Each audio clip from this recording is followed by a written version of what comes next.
Hello everyone. So for today's video, I'm thinking that we'll just focus on like how my character designing process has evolved with Midjourney and incorporating AI as an assistant in the process.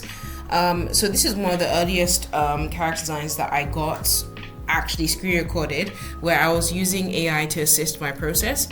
And so how does that exactly work? Well, basically, so every artist has this process where before they start drawing anything, they'll go on Pinterest looking for references, things to kind of give them ideas for what to include in their character design. For instance, now let's say if an artist wants to draw a futuristic cyberpunk African soldier, do you know what I'm saying? You will now look on Pinterest to see what are the characteristics of an African soldier. What would they wear? What would they look like?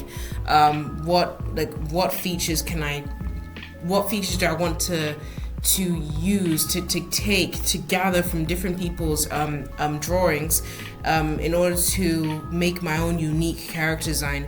And this is kind of led by what you want for this character, what you want the character to look like. Now, I guess if you're making a futuristic African soldier, it would kind of get a bit wild. But for my character, I wasn't really going that out there. I just wanted to have an African character who I'd now use as a future in my story, an African soldier character. He was an African general. So when I did AI generations, I searched African soldier. I typed in the different prompt ideas to see what it'd give me, and I kind of liked different character designs it gave me. I liked different things. From some character designs, I liked the helmet. From other character designs, I liked the breastplate, and from other character designs, I liked how I don't know what the official words are for these, but it's like I can draw it, but I can't say it. Like it's a bit like a skirt, but it's not a skirt, right? No, it's not a skirt. It's kind of like, I guess you'll see soon enough. But yeah, I liked what was going on for his lower body as well. So I kind of blended different ideas from different generations, and then we had a finished character design. You're gonna see that in a minute, I imagine. So here it is. So I now got I really love this character design. I put the belt there and just blending different ideas from different things. I even gave him the Naruto Uzumaki lines on his face. And then now to color it in, I just put, because I don't have to worry about copyright, for instance, I just put the image of the design of the AI generated design under, and then I could just fit in the colors and I'll color it myself. So it was let's say it saves me time of coloring in the body and the details, especially when I have someone that strong of anatomy.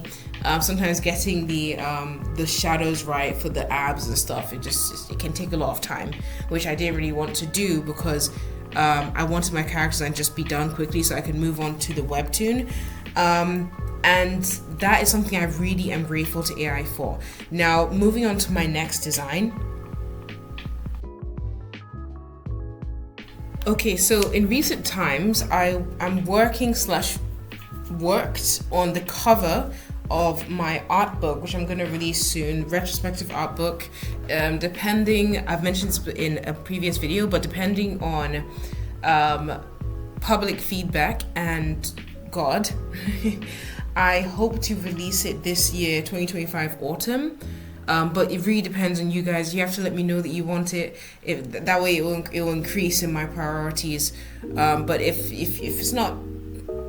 I'm not getting that much feedback, then maybe it'll get delayed till spring next year. But anyway, working on this. So I already had designed this character before. Her name was Toka. She appears in a webtoon idea I've had for ages called The Adventures of the Mad Hatter. She's the Mad Hatter's daughter.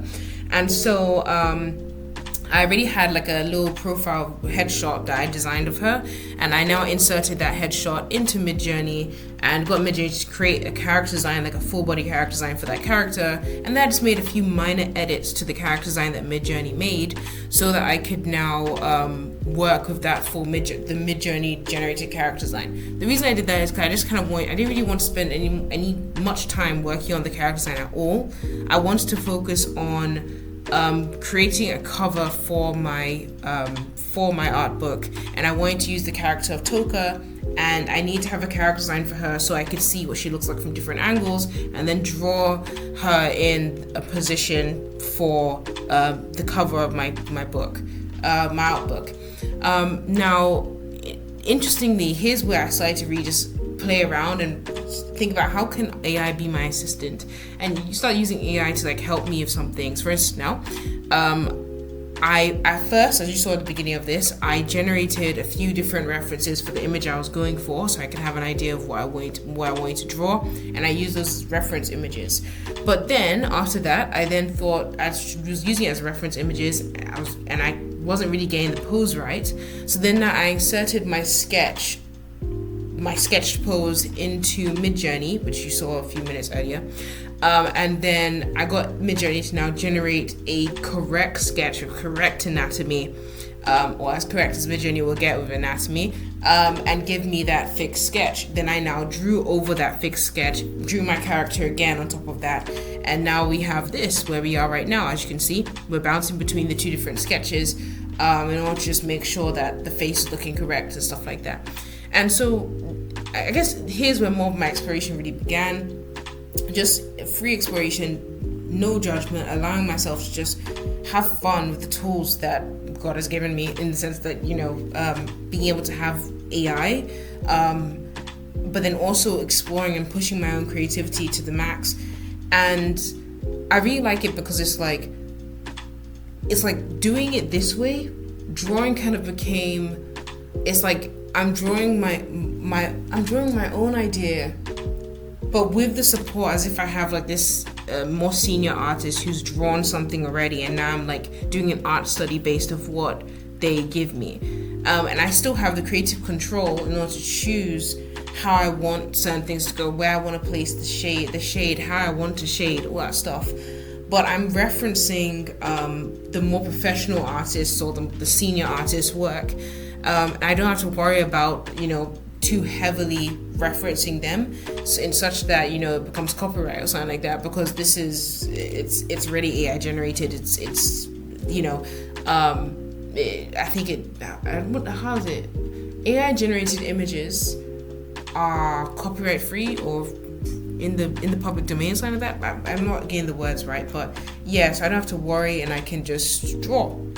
So yeah, I'll let you see the rest of where that went. Yeah.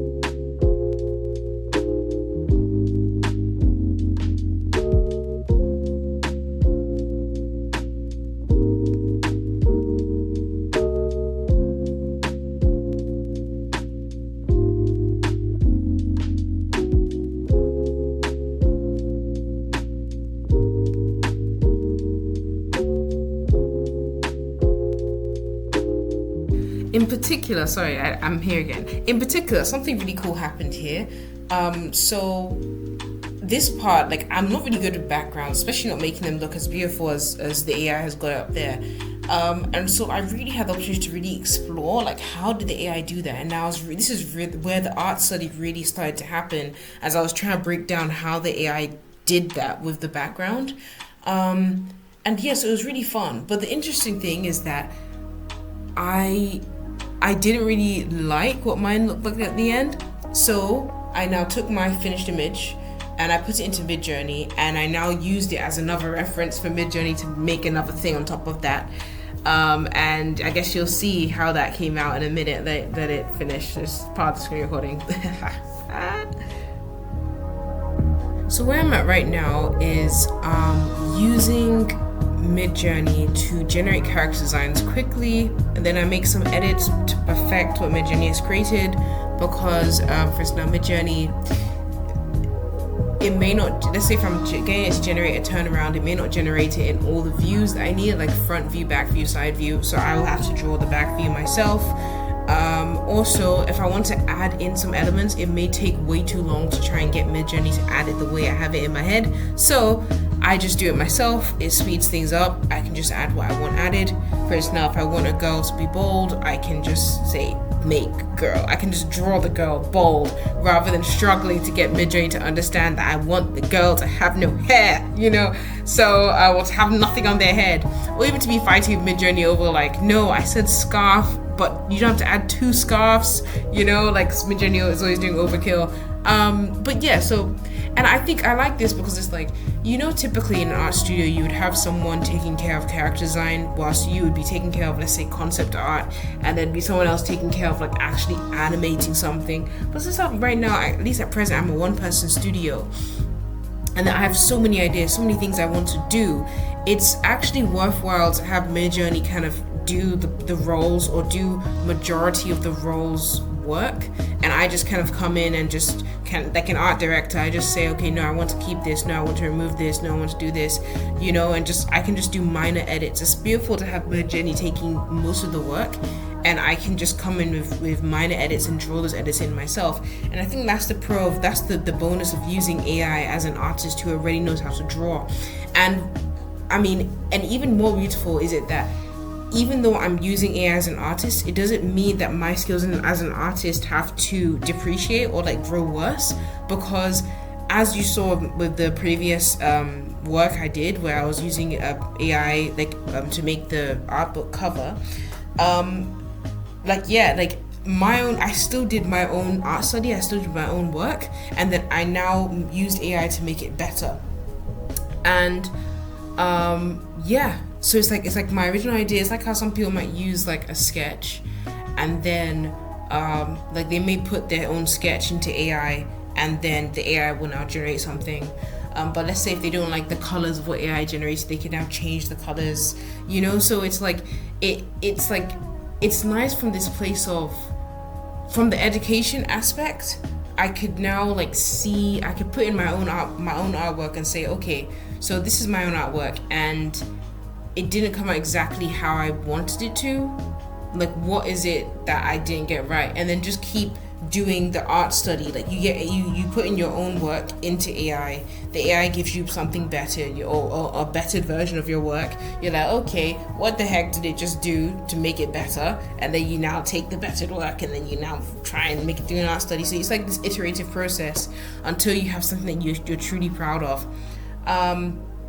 And so right now I'm just kind of exploring, but there is always the question of, what's the word, authenticity, or the question of how much of an artist am I? This is, I guess, the existential crisis of an AI-assisted artist, which I'm navigating on my own. I guess right now I'm one of a kind. Haha, I'm a trailblazer, as they might say.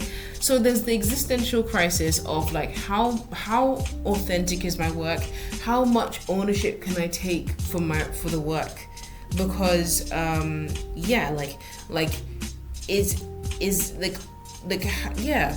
because you have people who are entirely AI, they just use AI to just generate the image, and that's it, and it's only AI that's generated it, and they don't really make that many edits. It's just AI from the beginning.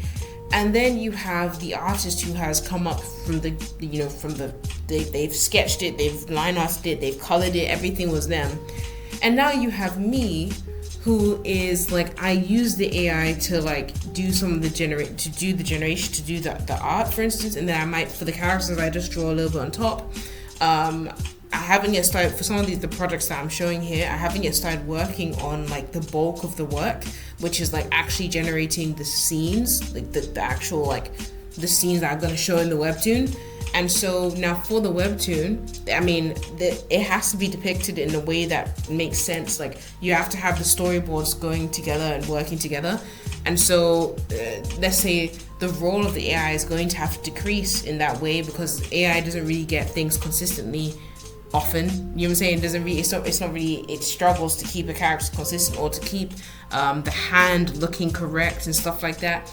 And so for now, drawing a story, as I would now for a webtoon or a picture book, it's definitely going to be more reliant on me, while I could just use AI to give me assists or to give me ideas, you know?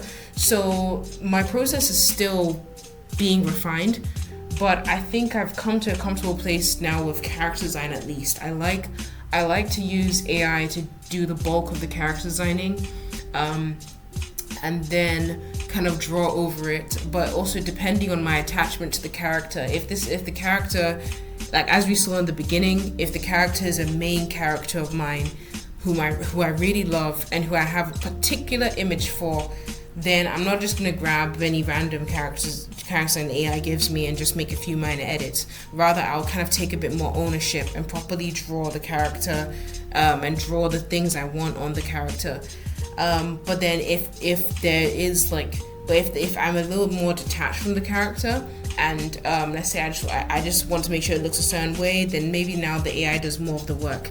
So it's like this kind of shifting hands. It's like, I think every project will be unique in that way, whether it will be 70% AI, 30% me, the human artist, or 20% AI, 100% me, the human artist.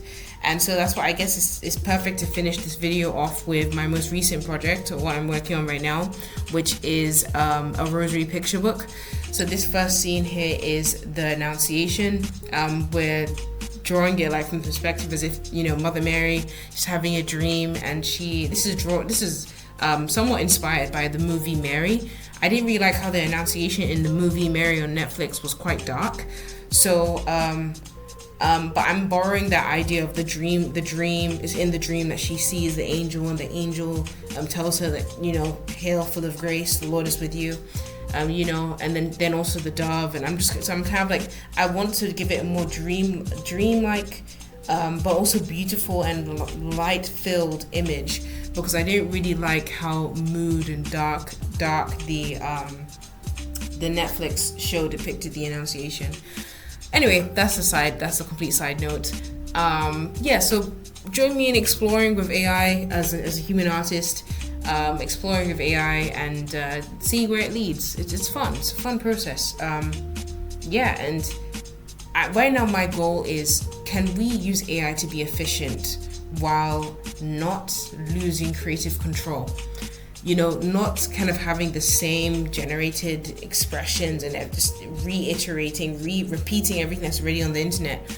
But how can we have unique expressions of our ideas while using the AI to get more of our unique ideas out there quickly? Does that make sense? Because it can be a bit, it can be a bit slow, I guess, when you're an artist and you don't have any assistant. And so to have AI to assist, to quickly do some things that are kind of basic jobs, it would be cool, you know? So yeah, that sums up this video. I hope you liked it. Let me know what else you want to see in the comments below. Yeah, and alright, I'll see you in the next one.